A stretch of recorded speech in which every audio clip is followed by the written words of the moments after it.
Well, hello and welcome to another edition of the First Rate Legacy Podcast. We're so glad to have you here, all of our thousands of listeners waiting at the edge of their seats for each update. And so we're excited to have you, and I'm excited today to be speaking with the one and only Marshall Smith. Marshall, welcome.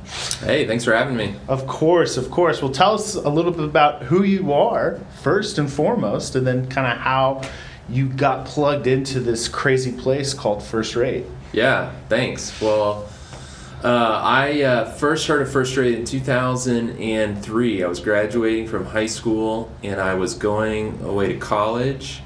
And the college I was going to, Dartmouth College, I was recruited to play football. And the football team told me about this guy named Dave Stone, who lived near me. I lived in a town west of Fort Worth, so it was about 40 miles or so away, and suggested I just connect with him. He was somebody that supported the team, supported players. Sometimes he gave people internships, things like that. And so I gave him a call the summer before my freshman year, and he invited me to come over for breakfast to his house and meet his family and just get to know him. So my first experience with First Rate was showing up at Dave and Trina's home for breakfast with his 3 kids, and his older son was the same age as myself. He was going to play football at Clemson, at another school, and that was my first experience with First Rate. Was like family. Was like not at the office. It wasn't at like an interview. It wasn't businessy at all. It felt like, man, this guy just wants me to be a part, and his wife Trina wanted me just to come be a part of their family for a little bit. And that really was my first experience, and really typifies the First Rate culture of relationship and family and community, our values: love, give, serve, and enjoy. And it just kind of took off from there. I interned that summer making lunch and doing just intern type stuff. We had a van back then, and I used to get the van's oil changed and geared up, because families would like lease it, or not lease it, just check it out, like a book from the library on their family vacation. And it was like a conversion van, and it had a bed in the back, and it had a TV, and in 2003 that was a cool perk. So kind of went from there and joined full time in 2007 after I got out of college, and have been here ever since. Wow, but that really, like you said, kind of hammers the point across that we say it all the time: First Rate family, and literally was family from the get-go for you. That family setting, that family feel. It wasn't business as usual. It was family as business. Yeah, absolutely. Yeah, that's really neat. Who was the better breakfast cook, though? That's the question. Well, I don't think Dave cooks, to my knowledge. So Trina was definitely the cook in the kitchen, as I recall. He didn't burn some toast just to say he contributed? No, I think he just contributes bad jokes and attempted humor. Yeah, plenty of that. And it's unfortunately that those bad jokes and dad humor, if you will, has really rubbed off on a few of our employees here at First Rate, and it's bad, but we survive. So you've been all the way back in 2007, right after graduation, made your way after the internship here, and you've kind of gotten to experience a little bit of every corner of First Rate in that journey since. Mm-hmm. Yeah, I started as an auditor in our service bureau at the time, and now it's called a BPO. And taking care of client data, getting in the system, doing relationship management, dealing with tickets and customer use cases, and understanding what our customers did. So I really learned about our customers through that phase, early stage of my career, and ended up moving around to different groups over time, and ran the service bureau group, and then I moved over to products and ran our product development group, dealing with some of our various customers who just license our product. I had a little stint overseeing marketing, overseeing sales, and more recently was chief operating officer and ran all of our service businesses, helping with our global growth. Been a part of a little bit of everything. Yeah. And most recently now have taken on the role of launching First Rate Ventures, which I'm really excited about. Yeah, that's the new kid in town in the First Rate family, or the organization, if you will, is First Rate Ventures. Yeah, and I must admit, especially for as new as First Rate Ventures is, y'all already have the best swag game in the company, and you make the rest of us jealous, especially the chaplain's department of one, which it's got this real stingy manager that I fight with all the time, named myself. But but no, yeah, it's real impressive. But it's because y'all are doing a lot of really unique things, and so I think especially I'd love to hear kind of how First Rate Ventures came to be, what it is and how it came to be, and how it really embodies this idea of one of our core values of giving. So, I mean, How did Ventures just appear? Yeah, so, I mean, Ventures started really with the vision that Dave and Trina had for the growth of the company. So they have a vision that the company is going to achieve a $40 million revenue milestone, a $100 million revenue milestone, and a $1 billion revenue milestone. They started with 40, then they introduced 100, they've now introduced a billion. And in their view, this is God's, vision for the business. And it's not so much about the revenue itself, but the revenue represents a growth in our impact to our clients, our coworkers, and our community. Yeah.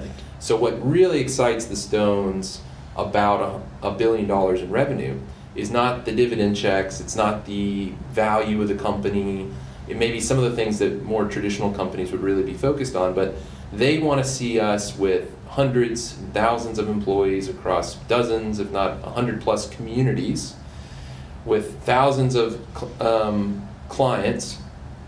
So those clients, coworkers, and communities just multiplying. Yeah. Because we get to live our values, love, give, serve, and enjoy in the context of doing a business, which really goes back to the original vision they had for starting First Rate, which was that God's character would be reflected in a business, a private, for-profit business that reflected God's character that are embodied in our values. So First Rate Ventures is really our latest strategy to see that vision of growth and impact achieved. And we've been growing our business organically. We're a bootstrapped company, which means we didn't really take any capital or investment from anyone. We were not a venture-backed company. And that's in our DNA. So we like to think about sustainability, profitability, not getting too far over your skis when it comes to making bets or investments in our own business. And we've grown our business to be $24 million in revenue today, with customers in multiple continents, with employees in multiple continents, and by any measure has been successful. And we're going to continue to grow our business, what we call organically. Ventures is about inorganic growth. This is about new ways to grow the company through investing in early stage startup companies where we can add value from a business perspective, but also value from a values and thinking about how to run your business perspective, as well as looking at acquisitions. So First Rate Ventures is really doing both of those two things, what I think of as inorganic growth, meaning we'll borrow money against the value of the company or the value of the companies that we're investing or acquiring to supercharge the growth of First Rate. Yeah. So we want to grow organically and we want to grow inorganically. And we believe that's not only going to help us achieve our revenue growth, but it's going to help us achieve our impact growth. Yeah. Through clients, coworkers, and communities. Because if you think about it, there's a whole environment of these venture-backed companies. A lot of them are in Silicon Valley or in Austin, these hot tech startup places, and they're all about disrupting the metaverse or Web3, or you kind of name it. They have their own little niche scrolling of terms that are in vogue in today. But the reality is there's a lot of culture impact that comes from startups. There's a lot of interesting technology innovation coming from startups. There's no doubt that there's a disruption and improvement, efficiencies, opportunities in that space. So First Rate wants to participate in that. And so that's why we launched Ventures as well, because we want to align ourselves with companies who are growing and doing things outside the box, different, without any guardrails or existing customers or existing technology sort of keeping them in certain lanes. And they're doing stuff drawing outside the lines, taking big, bold risks, things like that. And so First Rate Ventures can come alongside those companies, invest in them, but also bring our value adds to the table. Yeah. And that's not just technology value adds or customers or things like that or strategy. But we believe our whole mentality about running a business with values that cares for the clients, coworkers, and community is a unique benefit and value add we can bring to the table, and we can impact a whole new ecosystem of people. Yeah, and that's the powerful thing about it, and that I love, is that, you know, oftentimes it's just giving capital. You just give capital and we'll expect to see what comes from it. And here it's this, we're giving you capital, but we're also giving you core values. We're giving you the chance to already be a part of this wide net that First Rate has cast of community impact, customer impact, client impact, or coworker impact.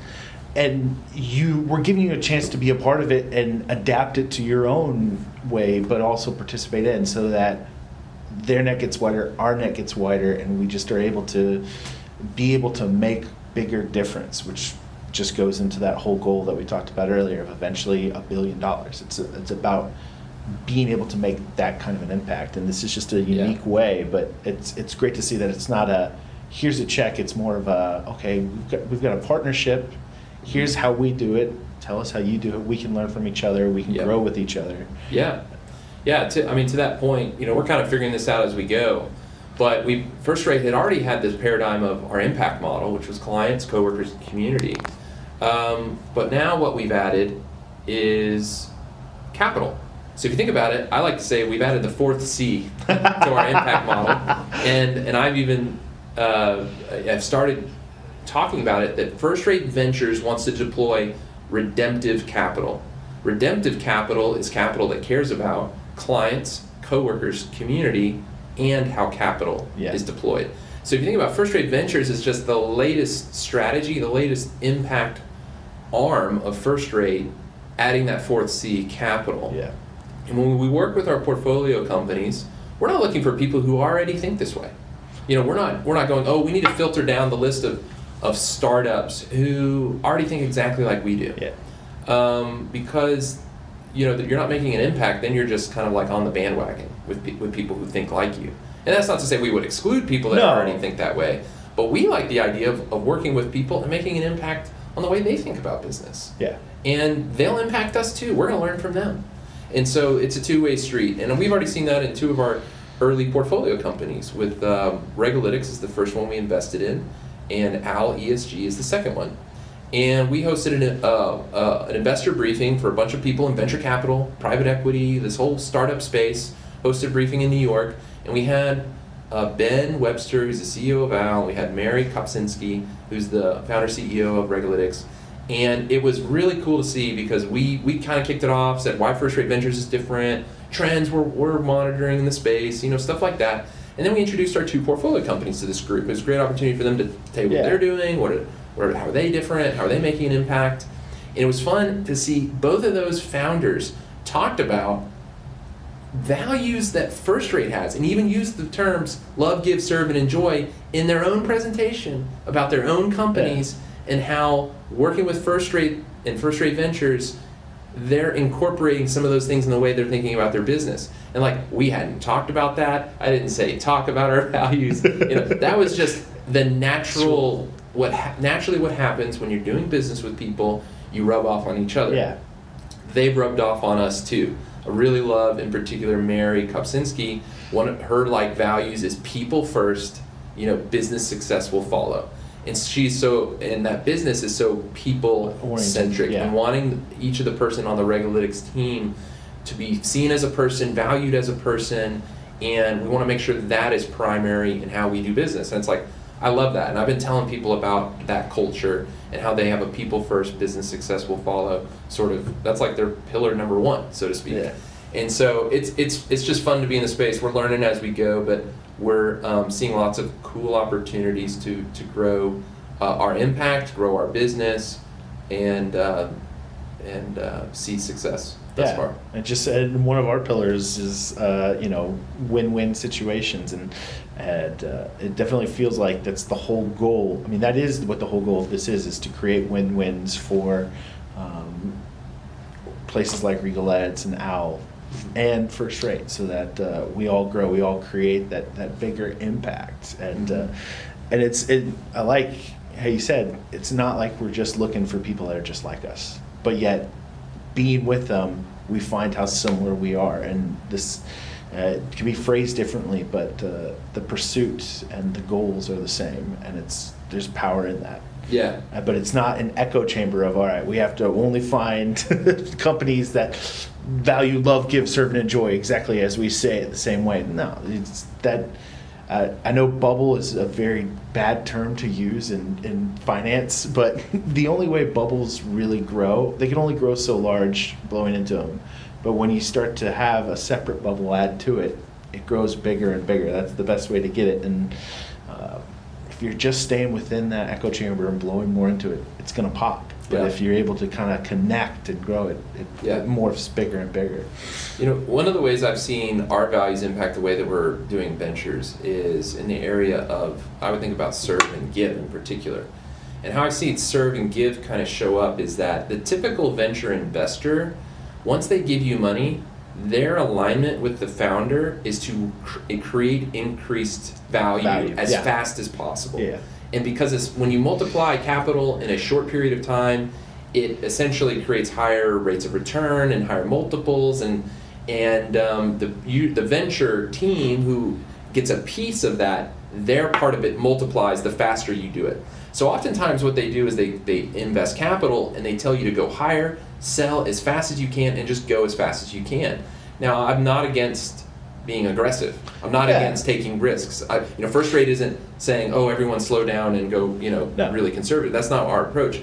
But sometimes that speed of growth is not in the founder's best interest, or their clients, or their community, or their coworkers. You see what I'm getting at? It was just in the capital interest. That's right, just the capital. But when you balance capital with clients, coworkers, and community, I think it gives the founder a new perspective on running their business, and they can make choices, like in Mary Kopczynski's case, that is more people first. Yeah. Sometimes to be people first, you got to go a little slower. Sometimes to be people first, you need to think about how it impacts your employees, not just your capital investors. And don't get me wrong, we're all about increasing value for all stakeholders. Yeah. Because if you don't increase value, you're not going to have many clients, you're not going to have many coworkers, you're not going to have a community impacted. So it's about balancing them. But I've seen our mentality, which says, hey, you if you want to continue raising capital and expedite your growth curve, do it. We want to be here to support you. How can we help you? If you want to take this capital and maybe move towards a sustainable business that cash flows, that returns the investors their capital over time, and that's what's best for your clients, coworkers, and community, and capital can be a part of that, we're open to that. And that does make us a very unique venture investor, where we're not all about expediting the growth curve. Yeah. We want to see expediting the growth curve, but potential outcomes don't have to be a next fundraising round or an IPO or a sale within a specific amount of time if that's not the founder's vision. So we're hoping that we're serving the founder, we're giving to the founder and the clients, coworkers, and community around that founder in a way that helps that business flourish in the big scheme of things. Yeah, that's nice. It's funny because it makes me think of one of my favorite parables from the New Testament, the parable of the talents, where the master kind of gives capital to his top underlings, if you will. And what's interesting is everyone thinks that the third person that had gotten the least amount of capital was just lazy and buried his talent and didn't invest it. But what's interesting is that you find out the master wasn't that great of a guy. And the practices he did, weren't the best, and he just was all about the growth and wanted that same deal, whereas to the point that he scared the person with the least amount into not be paralyzed with fear, into not being able to know what to do and just fearing the outcome. Mm-hmm. And, that Jesus, in telling that parable, is saying, I'm not like that master. I want you to grow, but I'm not going to be like this master where a third of who I send out are scared. And I think that's what's unique about this is we're not trying to change these organizations. We're not trying to get the capital to be the driving force. We're trying to create this new way of giving so that it's all-encompassing, but more about the growth, and there's no fear involved of a bottom line. You want to make it, but it's not about only this. If you're really making if what we give makes a difference in these other three, and you're a little behind on that fourth, that's fine. You're making a big difference, and that's what this is about. Yeah, I think from that perspective, we're hopefully well aligned with the companies and founders we invest in. That we're adding value that is both business strategic, but also values oriented. Yeah. And holistic when it comes to their clients, coworkers, and community. And if we can do that with First Rate Ventures, then we're supporting the impact strategy of First Rate.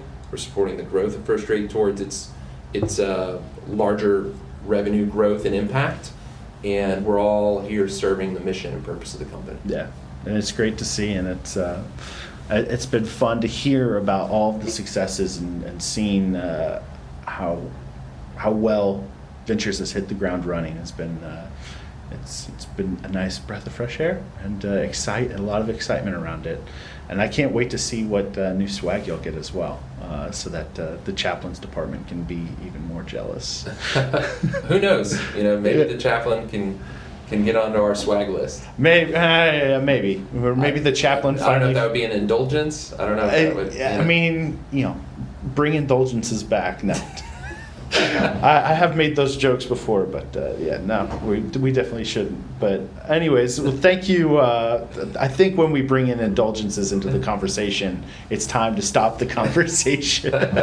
But thank you for your time, Marshall. I've really enjoyed it, and I know our listeners will enjoy it. And we'll have to have an update a few years down the road to see just how much growth has come from this and how much it's changed, and yet the core values have stayed the same.